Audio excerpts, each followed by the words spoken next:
नमस्ते curious minds. आज हम बैक्टीरिया की दुनिया में जा रहे हैं, खास करके दो ग्रुप्स, स्पाइरोचीट्स और रिकेट्सिए। इनके छोटे साइज से बेवकूफ मत बनो। ये माइक्रोब्स बीमारियां फैलाने में बहुत तेज होते हैं। हम इन छोटे लेकिन ताकतवर ऑर्गेनिजम्स के सीक्रेट्स जानेंगे। हम उनके यूनिक शेप्स, साइजेस और कैसे ये इलनेस कॉज करते हैं, ये सब एक्सप्लोर करेंगे। हम ये भी सीखेंगे कि डॉक्टर्स इन्हें कैसे आइडेंटिफाई करते हैं, और सबसे इंपॉर्टेंट, हम खुद को इनके हार्मफुल इफेक्ट्स से कैसे बचा सकते हैं। तो तैयार हो जाइए स्पाइरोचेट्स और रिकेट सीआईए की हिडन वर्ल्ड एक्सप्लोर करने के लिए। स्पिरोचेटिस बैक्टीरिया का एक फैसिनेटिंग ग्रुप है जिनका स्पाइरल शेप होता है। ये स्ट्रेच्ड आउट स्प्रिंग की तरह दिखते हैं। ये बैक्टीरिया अलग अलग जगहों पर पाए जाते हैं, जैसे पानी में, मिट्टी में और यहां तक कि ह्यूमन बॉडी के अंदर भी। कुछ स्पाइरोचीट्स हार्मलेस होते हैं, जबकि कुछ सीरियस डिजीजेस का कारण बन सकते हैं। स्पिरोचेटिस की सबसे स्ट्राइकिंग फीचर उनका स्पाइरल या हेलिकल शेप है। बहुत से दूसरे बैक्टीरिया जिनमें एक रिजिड सेल वॉल होती है, उनसे अलग स्पाइरोचेट्स में एक फ्लेक्सिबल आउटर मेम्ब्रेन होती है। यह यूनिक स्ट्रक्चर उन्हें कॉर्कस्क्रू लाइक मोशन में मूव करने देती है, जिससे वे विस्कस फ्लूइड्स और टिश्यूज में बरो कर सकते हैं। यह कॉर्कस्क्रू मोटिलिटी उन्हें होस्ट्स पर हमला करने और इम्यून सिस्टम से बचने में एडवांटेज देती है। कुछ स्पाइरोचेट्स में फ्लैजेला होते हैं, विप लाइक स्ट्रक्चर्स, जो इनर और आउटर मेम्ब्रेन्स के बीच पेरिप्लाज्मिक स्पेस में स्थित होते हैं और उनकी मूवमेंट में मदद करते हैं। उनका साइज स्पीसीज के आधार पर अलग अलग होता है, लेकिन वे आमतौर पर बहुत थिन होते हैं, जिससे उन्हें एक ट्रेडिशनल माइक्रोस्कोप के नीचे ऑब्जर्व करना मुश्किल हो जाता है। स्पिरोचेटिस ने अपने होस्ट्स में सर्वाइव करने और बीमारी पैदा करने के लिए कई अलग अलग मैकेनिज्म्स इवॉल्व किए हैं। कुछ स्पीशीज ऐसे टॉक्सिन्स प्रोड्यूस करते हैं जो होस्ट टिश्यूज को डैमेज करते हैं, जबकि कुछ इम्यून रिस्पॉन्स को ट्रिगर करते हैं, जिससे इन्फ्लेमेशन और टिश्यू डैमेज होता है। स्पाइरोचीट्स की कॉर्कस्क्रू मोटिलिटी उन्हें टिश्यूज में पेनिट्रेट करने और होस्ट के इम्यून सिस्टम से बचने की अनुमति देती है, जिससे वे परसिस्टेंट इन्फेक्शंस एस्टैब्लिश करने में विशेष रूप से अडेप्ट होते हैं। उदाहरण के लिए, सिफिलिस के लिए जिम्मेदार बैक्टीरियम शरीर में वर्षों तक रह सकता है, जिससे स्किन लीजन से लेकर न्यूरोलॉजिकल प्रॉब्लम्स तक कई सिम्टम्स हो सकते हैं। इसी तरह जोड़ों, हृदय और नर्वस सिस्टम को प्रभावित करने वाले क्रॉनिक सिम्टम्स पैदा कर सकता है। Identifying the culprit. Spirochete infections का डायग्नोजिंग करना चैलेंजिंग हो सकता है। डॉक्टर्स मेथड्स के कॉम्बिनेशन पर भरोसा करते हैं। इन मेथड्स में शामिल हैं dark field microscopy, clinical specimens में स्पिरोचीट्स को विजुअलाइज करने के लिए। हालांकि यह सभी इन्फेक्शंस के लिए सेंसिटिव नहीं हो सकता है। सेरोलॉजिकल टेस्ट्स एंटीबॉडीज का पता लगाते हैं। वे इन्फेक्शन के बाद के स्टेजेस का डायग्नोजिंग करने के लिए उपयोगी होते हैं। मॉलिक्यूलर टेस्ट्स जैसे पीसीआर जेनेटिक मटेरियल का पता लगाती हैं, जो रैपिड और सेंसिटिव मेथड प्रदान करती हैं। Prevention of spirochete infections, staying safe.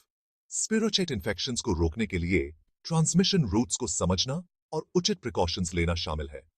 कुछ इफेक्टिव प्रिवेंटिव मेजर्स में शामिल हैं इंसेक्ट रिपेलेंट डीट युक्त इंसेक्ट रिपेलेंट्स का उपयोग करने से टिक्स को रोकने में मदद मिल सकती है, जो लाइम डिजीज के ज्ञात कैरियर्स हैं। प्रोटेक्टिव क्लोथिंग, जंगली क्षेत्रों में जाते समय पूरी बाजू के कपड़े और पैंट पहनने से टिक बाइट्स का खतरा कम हो सकता है। सेफ सेक्स प्रैक्टिसेस, लगातार कॉन्डम्स का उपयोग करने से साइफिलिस जैसे यौन संचारित संक्रमणों का खतरा काफी कम हो सकता है। वैक्सीनेशन, कुछ स्पाइरोचेट इन्फेक्शंस के लिए टीके उपलब्ध हैं, जैसे लेप्टोस्पाइरोसिस, जो आमतौर पर जानवरों के मूत्र से फैलता है। रिस्क्स को समझकर और प्रिवेंटिव मेजर्स लेकर हम खुद को और अपने समुदायों को इन स्पाइरल शेप्ड इन्वेडर्स से बचा सकते हैं। Rickettsiae, the masters of disguise. Rickettsiae bacteria का एक ऐसा समूह है जो कई अन्य बैक्टीरिया की तुलना में बहुत स्मॉलर होते हैं और अक्सर अपने होस्ट्स की सेल्स के भीतर रहते हैं। स्पाइरोचीट्स के विपरीत, रिकेट्सियाई ऑब्लिगेट इंट्रासेल्युलर पैरासाइट्स हैं, जिसका अर्थ है कि वे होस्ट सेल के बाहर सर्वाइव और रेप्लिकेट नहीं कर सकते हैं। वे आमतौर पर संक्रमित आर्थ्रोपॉड्स जैसे कि टिक्स, फ्लीज और लाइस के काटने से फैलते हैं। रिकेट्सियाई कई ह्यूमन डिजीजेस के लिए जिम्मेदार हैं, जिनमें Rocky mountain spotted fever epidemic typhus और स्क्रब टाइफस शामिल हैं। Morphology of Rickettsia, small but mighty. रिकेट्सियाए आमतौर पर रॉड शेप्ड या कॉकोइड, जिसका अर्थ है गोलाकार, बैक्टीरिया होते हैं जिनकी लंबाई 0.3 से 2 माइक्रोमीटर्स के बीच होती है। उनका छोटा साइज उन्हें स्टैंडर्ड लाइट माइक्रोस्कोप से देखना मुश्किल बनाता है।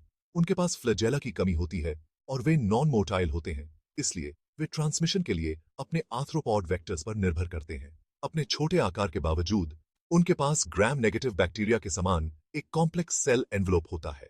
यह एनवलप होस्ट सेल्स के साथ उनकी इंटरैक्शंस और इम्यून सिस्टम से बचने की उनकी क्षमता में महत्वपूर्ण भूमिका निभाता है।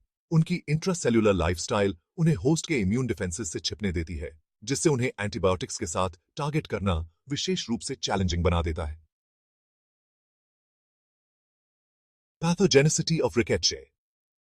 A look at how they infect.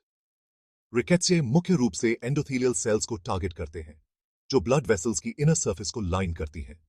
एक बार होस्ट सेल के अंदर आने के बाद वे मल्टीप्लाई करते हैं और पड़ोसी सेल्स में फैल जाते हैं, जिससे ब्लड वेसल्स में इन्फ्लेमेशन और डैमेज होता है। यह डैमेज कई तरह के सिम्टम्स पैदा कर सकता है, जिनमें शामिल हैं फीवर। रिकेट्सियल इन्फेक्शंस का एक कैरेक्टरिस्टिक सिम्टम जो अक्सर हाई होता है और साथ में चिल्स भी होती है। रैश। रिकेट्सियल डिजीजेस में अक्सर रैश होना आम बात है, जो अक्सर छोटे लाल धब्बों के रूप में दिखाई देते हैं, जो शरीर पर फैल सकते हैं। हेडेक। गंभीर हेडेक्स एक कॉमन कंप्लेंट है, जो अक्सर मसल एक्स और फटीग के साथ होती है। यदि अनसुपरवाइज्ड छोड़ दिया जाता है, तो रिकेट्सियल इन्फेक्शंस गंभीर जटिलताओं जैसे ऑर्गन फेलियर और यहां तक कि मृत्यु भी हो सकती है। Lab diagnosis of rickettsiae. Unmasking the hidden enemy. Rickettsial infections का डायग्नोजिंग करना उनके इंट्रासेल्युलर नेचर और उनके द्वारा प्रस्तुत नॉन स्पेसिफिक सिम्टम्स के कारण चैलेंजिंग हो सकता है। स्पाइरोचीट इन्फेक्शंस के समान एक्यूरेट डायग्नोसिस के लिए अक्सर मेथड्स के प्लान्ड को कॉम्बिनेशन किया जाता है। Serological tests. ये टेस्ट्स रिकेट्सियल इन्फेक्शंस का डायग्नोजिंग करने के लिए सबसे कॉमन मेथड हैं। वे रिकेट्सियल एंटीजेंस के खिलाफ शरीर द्वारा प्रोड्यूस किए गए एंटीबॉडीज का पता लगाते हैं। Polymerase chain reaction (PCR).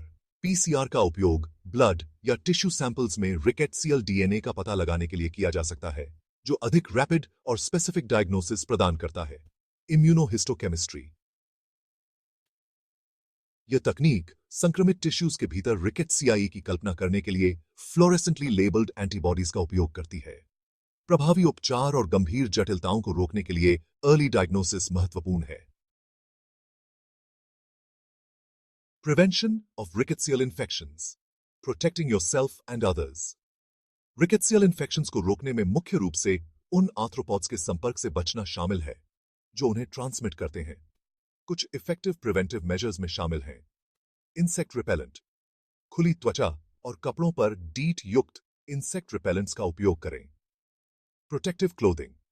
पूरी बाजू के कपड़े और हल्के रंग के कपड़े पहनें। टिक चेक्स। आउटडोर एक्टिविटीज के बाद टिक्स की जांच करें। Keeping pets protected. पालतू जानवरों पर टिक और फ्ली प्रिवेंटिव्स का उपयोग करें। इन सावधानियों को बरतने से हम इन छिपे हुए दुश्मनों से मुठभेड़ की संभावना को कम कर सकते हैं। Knowledge is power, early detection and prevention. हमने स्पिरोचीट्स और रिकेट्सियाe की माइक्रोस्कोपिक दुनिया की यात्रा की है, उनकी बीमारी पैदा करने की क्षमताओं और इन्फेक्शंस के डायग्नोसिस एंड प्रिवेंशन के लिए उपयोग किए जाने वाले तरीकों की खोज की है।